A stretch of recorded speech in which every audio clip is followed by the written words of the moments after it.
اللہ تعالیٰ نے فرمایا ہے اقیم الصلاۃ، نماز قائم کرو۔ یہ آیت ایک پس منظر کے تحت ہے، اور وہ یہ ہے کہ حضرت لقمان حکیم نے اپنے بیٹے سے چند نصیحتیں کی، اور وہ نصیحت اللہ تعالیٰ کو اتنا پیارا لگا، اتنا اچھا لگا کہ اللہ نے قرآن کے اندر اس نصیحت کو درج کر دیا۔ قیامت تک آنے والے لوگوں کے لیے اس نصیحت کو قرآن میں درج کر دیا۔ وہی نصیحت ہمارے لیے بھی کامیابی کی دلیل ہے، کیونکہ قرآن قیامت تک کے لیے آیا ہے۔ وہ نصیحت کیا ہے؟ اقیم الصلاۃ یا بنی اقیم الصلاۃ، اے میرے بیٹے نماز قائم کرو۔ نماز یہ دین کا قلعہ ہے، دین کا ستون ہے۔ الصلاۃ عماد الدین، نماز دین کا ستون ہے۔ جس نے نماز کو قائم کیا اس نے دین کو قائم کیا، جس نے نماز کو ضائع کیا اس نے دین کو منہدم کر دیا۔ کل قیامت کے دن اللہ تبارک تعالی جہنمیوں سے پوچھیں گے ما سلککم فی سقر، کس چیز نے تم کو جہنم میں ڈالا ہے؟ بے نمازی کہے گا، جہنمی کہے گا قالوا لم نک من المصلین، ہم دنیا میں نماز نہیں پڑھتے تھے۔ وَلَمْ نَكُ نُطْعِمُ الْمِسْكِينَ، ہم مسکینوں کو کھانا نہیں کھلاتے تھے۔ اللہ تعالیٰ فرماتے ہیں یوم یکشف عن ساق ویدعون الی السجود فلا یستطیعون، جس دن اللہ اپنی پنڈلیوں کو ظاہر کریں گے اس دن اللہ فرمائیں گے اولین آخرین کا مجمع ہوگا میدان محشر میں۔ اللہ فرمائیں گے وَيُدْعَوْنَ إِلَى السُّجُودِ، آؤ میرے سامنے سجدہ کر کے دکھاؤ۔ وَلَا يَسْتَطِيعُونَ، نمازی سجدہ میں چلا جائے گا، بے نمازی سجدہ نہیں کر پائے گا۔ بے نمازی کھڑا رہے گا اور اس کو پکڑ پکڑ کر کے جہنم کی آگ میں ڈال دیا جائے گا۔ نماز نہ پڑھنا یہ ذلت و رسوائی کا سبب ہے۔ آگے اللہ تعالیٰ فرماتے ہیں جب وہ صحت مند تھا، نماز پڑھ سکتا تھا، رکوع کر سکتا تھا، سجدہ کر سکتا تھا، تب وہ خوشحال تھا، اپنے گھروں میں اپنے گھر والوں میں آنا جانا کرتا تھا، بہت خوشحال تھا، اور وہ یہ سمجھتا تھا میری پکڑ نہیں ہوگی، ہم نماز نہیں پڑھیں گے ہمیں کوئی کچھ نہیں کر سکتا ہے۔ دنیا کی خوشی آج کی ذلت و رسوائی ہے۔ اس لیے نماز ہر حال میں پڑھنا ضروری ہے، نماز کسی بھی حال میں معاف نہیں، اور نماز میں یہاں تک سہولت دیا گیا ہے اگر کوئی کھڑا ہو کے نماز نہیں پڑھ سکتا ہے، کھڑا ہو کے نماز پڑھنا فرض ہے، اگر کھڑا نہیں ہو سکتا ہے، بیماری ہے، پریشانی ہے، ضعف ہے، تو ان کے لیے کہا گیا بیٹھ کے نماز پڑھ لو۔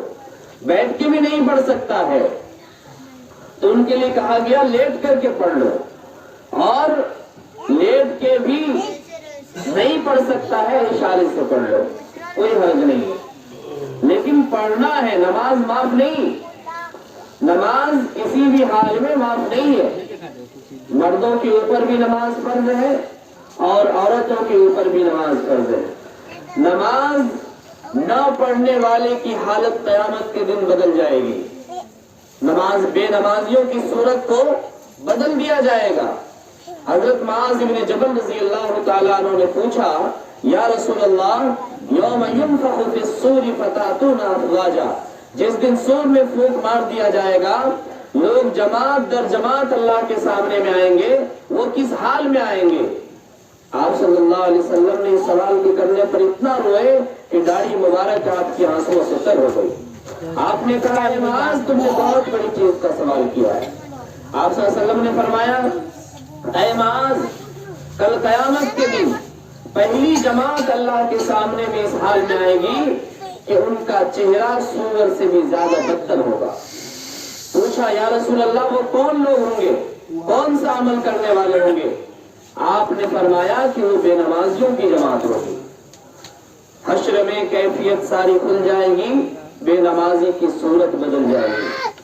بے نمازیوں سے زمین پناہ مانگتی، بے نمازیوں سے آسمان پناہ مانگتے، بے نمازیوں سے سارے مخلوق پناہ مانگتی ہے۔ ایک بار حضرت عمر بن خطاب رضی اللہ تعالیٰ عنہ جو امیر المومنین تھے، ان کے دربار میں ایک شکایت لے کر کے ایک بوڑھی گئی۔ انہوں نے کہا امیر المومنین، غور سے سنیے، امیر المومنین میرے پاس ایک پیالہ تھا اور پیالہ کے اندر مٹی کا تیل تھا، وہ مٹی کا تیل بہت قیمتی تھا، اس کے علاوہ میرے پاس کوئی سرمایہ نہیں تھا، وہ میں لے کر کے آ رہی تھی، ٹھوکر لگا اور ٹھوکر لگنے کے بعد پیالہ سے تیل گر گیا اور تیل زمین نے اپنے اندر جذب کر لیا۔ امیر المومنین میرے گھر میں چراغ جلانے کے لیے تیل نہیں ہے، مجھے انصاف چاہیے۔ کیا کہا؟ مجھے انصاف چاہیے۔ اندازہ لگائیے، حضرت عمر بن خطاب رضی اللہ تعالیٰ عنہ سے مٹی کے لیے انصاف لینے کے لیے گئی ہے۔ جس مٹی نے مٹی کا تیل جذب کیا ہے، اس مٹی سے انصاف لینے کے لیے گئی۔ حضرت عمر بن خطاب نے فرمایا ٹھیک ہے جاؤ، یہ خط لکھ کر کے جاتے ہیں دیتے ہیں، یہ خط لے جا کر کے اس مٹی میں گاڑ دو جہاں جو مٹی تمہارا تیل کو جذب کیا ہے۔ وہ خط لے کر کے گئی اور وہاں جا کر کے کہا پیالہ کو رکھ دینا اور اس خط کو وہاں گاڑ دینا۔ وہ خط جا کر کے وہاں گاڑ دی جہاں پر مٹی نے تیل کو جذب کیا تھا۔ جیسے ہی اس خط کو وہاں گاڑا، وہ مٹی اندر سے سارے تیل کو اٹھا کر کے پیالہ میں ڈال دی۔ لوگوں نے پوچھا اس خاتون سے کہ اس پرچہ میں کیا لکھا ہوا تھا؟ امیر المومنین نے کیا لکھا اس پرچہ کے اندر کہ زمین اپنے تیل کو جو اندر جذب کر چکی تھی اس کو نکال کر کے ڈال دی، آخر اس میں لکھا ہوا کیا تھا؟ تو اس خاتون نے کہا کہ اس میں یہ لکھا ہوا تھا اے زمین، اگر تم نے اس خاتون کا مٹی کا تیل واپس نہیں کیا تو تمہارے اندر بے نمازی کو میں دفن کر دوں گا، بے نمازی کو میں دفن کر دوں گا۔ اندازہ لگائیے، بے نمازی سے زمین، آسمان، چرند پرند، دنیا کی سارے مخلوق پناہ مانگتی۔ بے نمازی کا انجام بہت برا ہوتا ہے۔ کل قیامت کے دن میدان محشر میں جب بے نمازیوں کو کھڑا کیا جائے گا تو ان کا چہرہ نہایت ہی سیاہ ہوگا، کالا ہوگا۔ جو نمازی ہے ان کا چہرہ 14ویں چاند کی طرح چمک رہا ہوگا، ان کے ہاتھ، ان کے پاؤں 14ویں چاند کی طرح چمک رہے ہوں گے۔ اللہ تعالیٰ نے فرمایا ان الصلاۃ تنہی عن الفحشاء والمنکر، نماز ان قریب فحش سے، بے حیائیوں سے روک دے گی۔ نماز پڑھنے والے گناہ سے خود بخود بچتے ہیں۔ بعض لوگ یہ بہانہ بناتے ہیں کہ ہم نماز پڑھتے ہیں لیکن گھر میں ہی پڑھ لیتے ہیں۔ تو اگر گھر میں ہی نماز پڑھ لیتے ہیں تو مسجد کیوں بنائی گئی؟ گھر میں ہی نماز پڑھ لیتے ہیں تو مسجد کیوں بنائی گئی؟ ایک صحابی نے دوسرے صحابی سے پوچھا، ایک آدمی دن بھر روزہ رکھتا ہے اور رات بھر نفل کی نماز پڑھتا ہے، اللہ کے سامنے روتا ہے، گڑ گڑاتا ہے، لیکن جمعہ اور جماعت کے ساتھ نماز نہیں پڑھتا، جمعہ جماعت کے ساتھ اور جماعت بھی جماعت کے ساتھ نماز نہیں پڑھتا، اس کا کیا حکم ہے؟ انہوں نے فرمایا وہ آدمی جہنمی ہے، کیونکہ جماعت کی اہمیت ان کے نظر میں نہیں ہے، مسجد کی اہمیت ان کے نظر میں نہیں ہے۔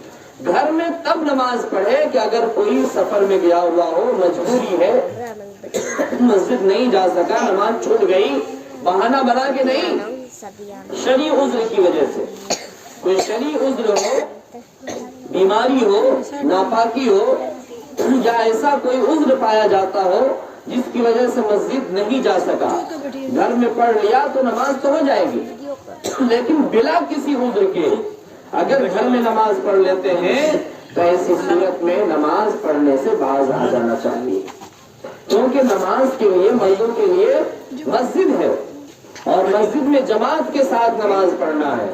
تو لہذا حضرت لقمان حکیم نے اپنے بیٹا سے کہا یا بنی اقم الصلاۃ، اے میرے بیٹے نماز قائم کرنا۔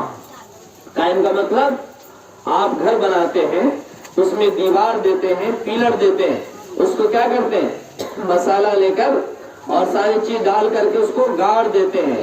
اب وہ دیوار ہلتی نہیں ہے، اب وہ کھمبا ہلتا نہیں ہے، جس طرح سے اس کو منجمد کر دیا جاتا ہے، گاڑ دیا جاتا ہے، وہ بیٹھ جاتا ہے، ایسے ہی نماز کی پابندی کرنے والا بھی اس طرح سے نماز پڑھے کہ ایک وقت بھی ان کا ادھر ادھر نہیں ہونا چاہیے، پابندی سے نماز پڑھے، کیونکہ ہمارا دنیا میں پیدا کرنے کا مقصد ہی اللہ کی عبادت ہے۔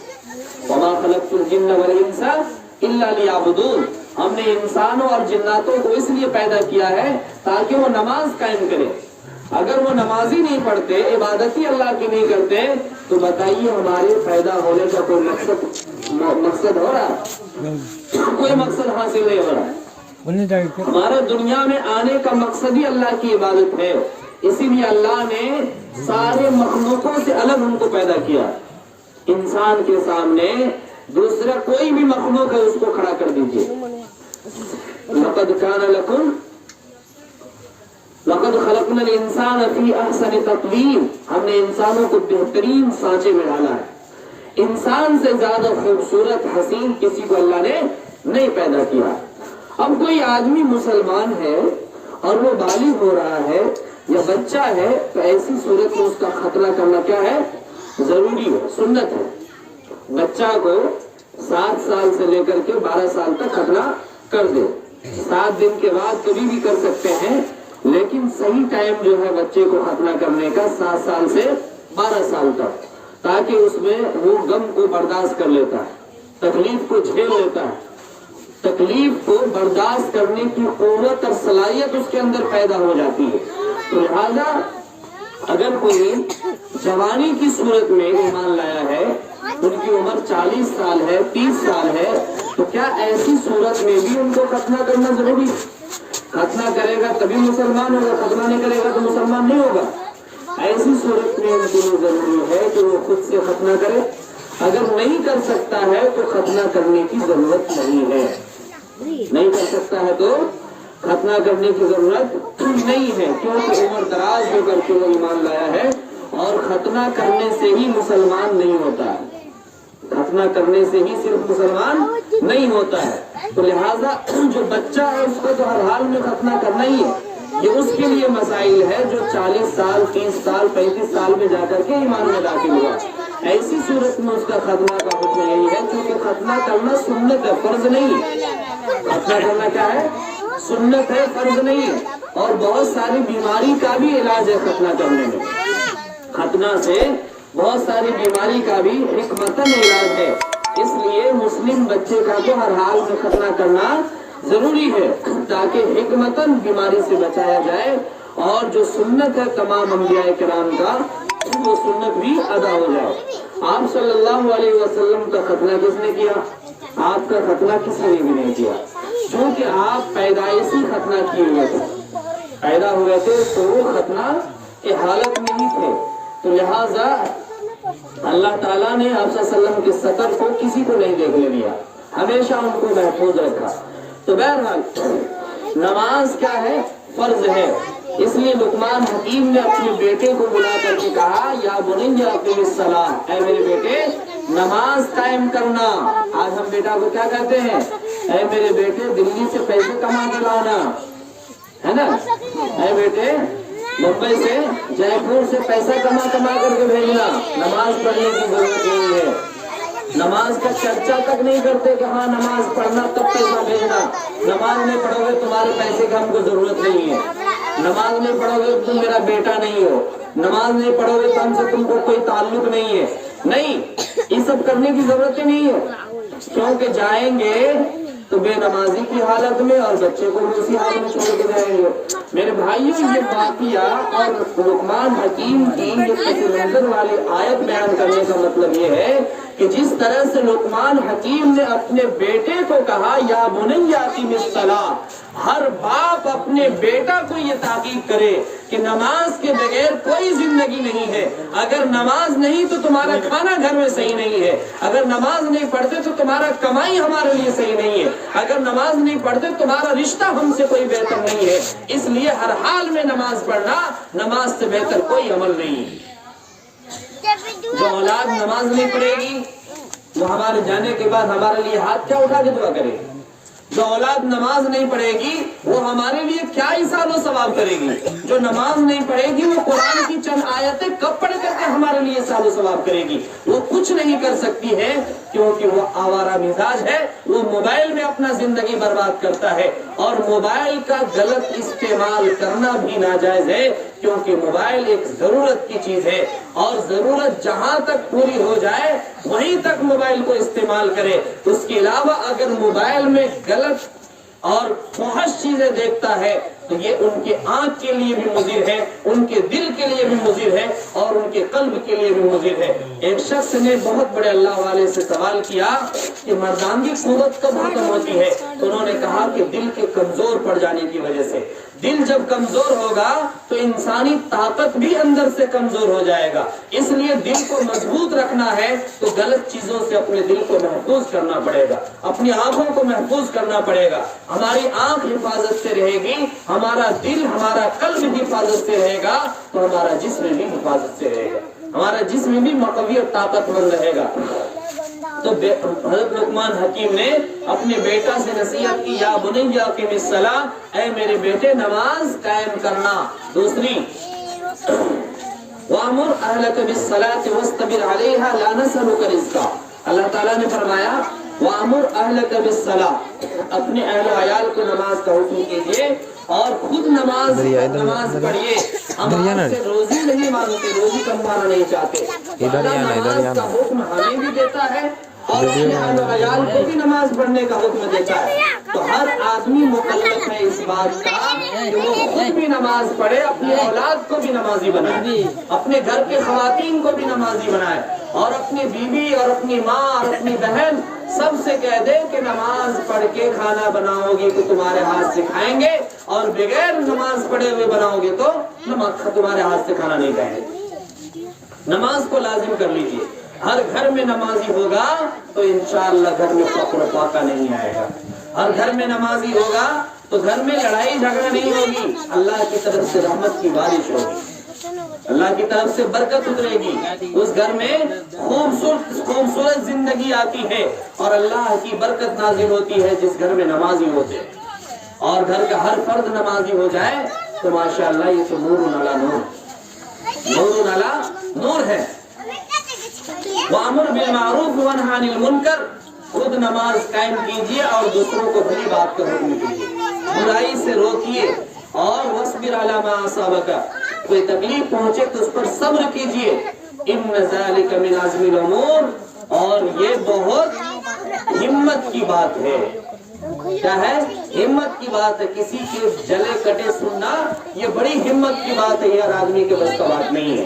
اچھی بات اگر کسی کو بیان کریں گے، برائی سے روکیں گے، تو ظاہر سی بات ہے کہیں نہ کہیں تو سننا پڑے گا، اور اس کو سن کر کے صبر کرنا، ان کو سن کر کے صبر کرنا یہ بڑی ہمت کی بات ہے۔ اللہ تعالیٰ فرمانا وَلَا تُصَعِّرْ خَدَّكَ لِلنَّاسِ، اور دوسروں سے ملو تو اپنے گال چڑھا کر کے بات مت کرو، گال پھلا کے بات مت کرو، بلکہ ہنس ہنس کے بات کرو، خوشی خوشی بات کرو۔ اور وَلَا تُصَعِّرْ خَدَّكَ، تُصَعِّرْ کے معنی آتے ہیں، تُصَعِّرْ کے معنی یہ اونٹنی کے اندر ایک بیماری ہوتی ہے، جس بیماری سے ان کا چہرہ ٹیڑھا ہو جاتا ہے۔ انسانوں کے اندر وہ مشہور بیماری جس کو لقوہ کہتے ہیں، لقوہ جس کو مار دیتا ہے ان کا چہرہ ٹیڑھا ہو جاتا ہے۔ اللہ تعالیٰ ہم سب کی حفاظت کرنا ہے۔ آمین۔ تو یہ بیماری بہت خطرناک بیماری ہے۔ اللہ فرماتے ہیں وَلَا تُصَعِّرْ خَدَّكَ، اپنے چہرہ گال پھلا کر کے کسی سے بات مت کرو، جس سے بات کرو صاف دلی سے بات کرو، خوش دلی سے بات کرو، ایسا ملا کرو کہ کرے لوگ آرزو، ایسا چلن چلو کہ زمانہ مثال دے۔ اور آگے فرماتے ہیں وَلَا تُصَعِّرْ خَدَّكَ لِلنَّاسِ وَلَا تَمْشِ فِي الْأَرْضِ مَرْحًا، اللہ کی زمین میں اکڑ کے مت چلو، اللہ کی زمین میں اکڑ کر کے مت چلو، کیونکہ تکبر کو اللہ تعالیٰ پسند نہیں کرتے۔ خود ساختی، اپنے آپ کو بڑا سمجھنا، یہ بہت بری بیماری ہے۔ انانیت جس کے اندر ہو، انا کی بیماری جس کو بولتے ہیں تکبر، کبر، یہ تکبر بہت بھاری گناہ ہے۔ اللہ تعالیٰ سب کچھ کو برداشت کر سکتے لیکن تکبر کو کبھی برداشت نہیں کرے۔ اللہ تعالیٰ شرک کو، تکبر کو کبھی برداشت نہیں کرتے۔ اللہ کے نبی نے فرمایا، حدیث قدسی ہے، الکبریاء ردائی، تکبر یہ میری چادر ہے، اور جو اس میں گھسے گا اللہ اس کو توڑ مروڑ کے رکھ دے گا۔ کتنی ہی اللہ قابلیت دے دے، صلاحیت دے دے، کتنا ہی اللہ تعالیٰ مال و دولت دے دے، اس کے باوجود بھی جس کو عاجزی کی عادت مل گئی، جس کو عاجزی کرنے کی عادت مل گئی، جس کو انکساری کی عادت مل گئی، وہ انسان سب سے بڑا ہے دنیا کے اندر۔ یہ بہت بڑی صفت ہے، ورنہ تو کچھ روپیہ ہاتھ میں آ جائے، کچھ سامان آ جائے تو اپنے آپے میں رہتا ہی نہیں ہے، اپنے آپے سے وہ باہر ہو جاتا ہے۔ نہ رشتہ دار کو رشتہ دار سمجھتا ہے، نہ پڑوسی کو پڑوسی سمجھتا ہے، نہ مجبور کو مجبور سمجھتا ہے، ہر اعتبار سے اپنے آپ کو بڑا سمجھتا ہے۔ تو وہ صفت ہمارے اندر نہیں آنی چاہیے، کبھی بھی نہیں آنی چاہیے، کیونکہ آپ نے دیکھا ہوگا کہ جس پھل کے اندر زیادہ، جس درخت کے اندر زیادہ پھل ہوتا ہے وہ درخت کیا ہوتا ہے؟ جھک جاتا ہے۔ جس درخت میں زیادہ پھل ہوتا ہے وہ کیا ہوتا ہے؟ جھک جاتا ہے۔ میں جھک کے مل رہا ہوں تو کمزور مت سمجھ، پھلدار درخت ہو تو لچکتی ضرور ہے۔ جو پھلدار درخت ہوتا ہے وہ لچک کر کے رہتا ہے، وہ جھکا ہوا رہتا ہے، وہ ڈالی ٹوٹ جاتی ہے ہوا کے تیز جھونکے سے، جنہیں اپنی بلندی پر ذرا بھی ناز ہوتا ہے۔ جس کے اندر اڑپن ہوتا ہے، تکبر ہوتا ہے، وہ ٹوٹ جاتا ہے۔ فرعون نے کہا تھا انا ربکم الاعلی، میں سب سے بڑا خدا ہوں، اللہ نے ایسا ڈبایا، ایسا مارا، ایسا ذلیل کیا، ایسا رسوا کیا کہ اللہ نے قرآن میں فرمایا ان عبرۃ للناس، لوگوں کے لیے قیامت تک کے لیے ہم نے عبرت کا نشان بنا دیا اس کو۔ فرعون یہ مصر کے عجائب خانہ میں 300 سال تک پانی میں پڑا رہا، ان کی لاش کو مچھلی تک نہیں چھوڑا۔ تکبر کرتا تھا، اپنے آپ کو بڑا خدا سمجھتا تھا، انا ربکم الاعلی، میں سب سے بڑا خدا ہوں۔ تو اللہ تعالیٰ نے کیا کیا؟ ان کو ہمیشہ کے لیے ذلیل کر دیا اور قیامت تک کے لیے عبرت کا نشان بنا دیا۔ حضرت مولانا ابوالحسن علی میاں ندوی رحمۃ اللہ علیہ فرماتے ہیں، میں گیا تھا مصر کے عجائب خانہ فرعون کو دیکھنے کے لیے، ان کی انگلی میں، انگوٹھا میں ہم نے اپنا انگلی لگایا، شہادت کی انگلی چھوا ان کو تو ایسا لگا کہ پورے بدن ہم کو جلا دے گا۔ صرف انگلی چھوا تھا، انگوٹھا چھوا تھا تو ایسا لگا کہ پورا جسم میرا جل کر کے راکھ بن جائے گا۔ ایسے شدید عذاب میں اللہ نے فرعون کو مبتلا کر کے رکھا، ان کے جسم اور ان کی روح دونوں عذاب میں مبتلا۔ ان عبرۃ للناس، ہم نے ان کی لاش کو لوگوں کے لیے عبرت کا نشان بنا دیا۔ دیکھیے قرآن نے کہا ہے کتنی 100 سال ہو گیا فرعون کو پانی میں ڈوبے ہوئے، سائنسدانوں نے ان کے لاش کو نکال کر کے ڈھونڈا، قرآن کی آیت کو پڑھ کر کے کہ عبرت کا نشان بنا تو آخر ہے کہاں؟ جب ڈھونڈا تو ڈھونڈتے ڈھونڈتے پتا چلا کہ دریائے کلثوم کے اندر ایک کنارے میں پڑا ہوا ہے۔ ان کو اٹھا کر کے لایا میوزیم کے اندر، لوگ میوزیم میں دیکھنے کے لیے جاتا ہے، لاکھوں کروڑوں روپے خرچ ہوتا ہے، پیسہ دیتا ہے، خرچ کرتا ہے، تو ان کی لاش کو اس طرح سے عبرت کا نشان اللہ تعالیٰ نے بنا دیا۔ تو تکبر بہت بری چیز ہے، اس لیے لقمان حکیم نے اپنے بیٹا کو نصیحت کیا، ادب سکھایا اور کہا وَلَا تَمْشِ فِي الْأَرْضِ مَرْحًا، زمین میں اکڑ کر کے مت چلنا، کسی سے بھاؤ چڑھا کر کے بات مت کرنا۔ ان اللہ لا يحب كل مختال فخور، بے شک اللہ تعالیٰ تکبر کرنے والے اور فخر کرنے والے کو، خود پسندی کو، یعنی مجھ سے اچھا کوئی نہیں، یہ صفت جب آ گیا تو سمجھے کہ وہ خاک میں مل گیا۔ مجھ سے اچھا کوئی نہیں، میں سب سے اچھا ہوں، میں سب سے بڑا ہوں، میں سب سے زیادہ جانکار ہوں۔ جہاں انانیت کی صفت آ گئی کھیلا ختم، پھر کچھ بھی باقی نہیں رہے گا۔ تکبر انسان کے اچھے اعمال کو ختم کر دیتا ہے، تکبر انسان کے اچھے اعمال کو ختم کر دیتا ہے۔ اس لیے اللہ تعالیٰ سے دعا کیجیے اللہ تعالیٰ ہم سب کو کہنے سننے سے زیادہ عمل کرنے کی توفیق نصیب فرمائے۔ اللہ تعالیٰ لقمان حکیم کے اس قیمتی نصیحتوں کو اپنے زندگی میں داخل کرنے اور اپنی اولاد کو اسی نہج پر چلانے اور نصیحت کرنے کی توفیق نصیب فرمائے۔ وما علینا الا البلاغ۔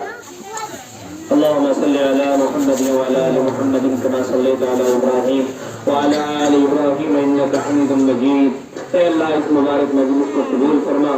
اے اللہ جتنے لوگ بیٹھے ہیں، کھڑے ہیں، معصوم بچے ہیں، بیوہ اور ہماری مقدس خواتین ہیں، اے اللہ جو جہاں جہاں بھی ہاتھ اٹھائے ہوئے ہیں، اللہ سب کو نیک سب کے نیک ارادے کو قبول فرما۔ اے اللہ سب کو صحت اور سلامتی عطا فرما۔ اے اللہ سب کو عزت کی زندگی نصیب فرما۔ اے اللہ ہر طرح کی ذلت سے، پریشانیوں سے محفوظ فرما۔ اے اللہ اس بستی والوں کو ہدایت نصیب فرما۔ اے اللہ سب کو پانچوں وقت کی نماز پابندی سے ادا کرنے کی توفیق نصیب فرما۔ اے اللہ دنیا کی حقیقت ہمیں سمجھنے کی توفیق نصیب فرما۔ اے اللہ سامنے میں قبرستان ہے، اس قبر میں جتنے بھی مرحومین مرد اور عورتیں ہیں، اللہ سب کی مغفرت فرما۔ اے اللہ سب کی بخشش فرما۔ اے اللہ دوسرے قبرستان اور دنیا کے جتنے بھی قبرستان میں جتنے بھی مرحومین ہیں، ہمارے رشتہ داروں ہیں، رشتہ دار اے اللہ سب کی بخشش فرما، سب کی مغفرت فرما۔ اے اللہ سب کو جنت الفردوس میں اعلیٰ مقام نصیب فرما۔ اے اللہ تمام نوجوانوں کو دین سے جڑنے اور دین کو اپنی زندگی کا مقصد سمجھنے کی توفیق نصیب فرما۔ اے اللہ موبائل پر گندے فحش فوٹو سے اور ہر طرح کی برائیوں سے بچنے کی توفیق نصیب فرما۔ اے اللہ جائز اور حق استعمال کرنے کی توفیق نصیب فرما۔ اے اللہ بڑوں کی عزت کرنے، چھوٹوں پر شفقت کرنے کی توفیق نصیب فرما۔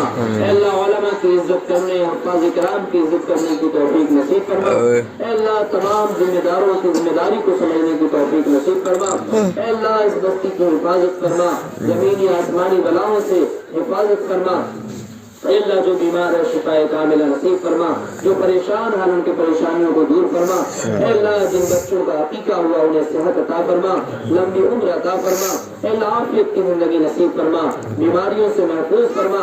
اے اللہ ان کے گھر میں خیر و برکت نصیب فرما۔ اے اللہ ہماری بستی کو لڑائی سے، جھگڑا سے، دشمنی سے، رنجش سے، عداوتوں سے محفوظ فرما۔ اے اللہ پیار محبت کی زندگی جینے کی توفیق نصیب فرما۔ اے اللہ پڑوسیوں کے حقوق ادا کرنے، رشتہ داروں کے حقوق ادا کرنے کی توفیق نصیب فرما۔ سبحان ربک رب العزة عما یصفون وسلام علی المرسلین والحمد للہ رب العالمین برحمتک یا ارحم الراحمین۔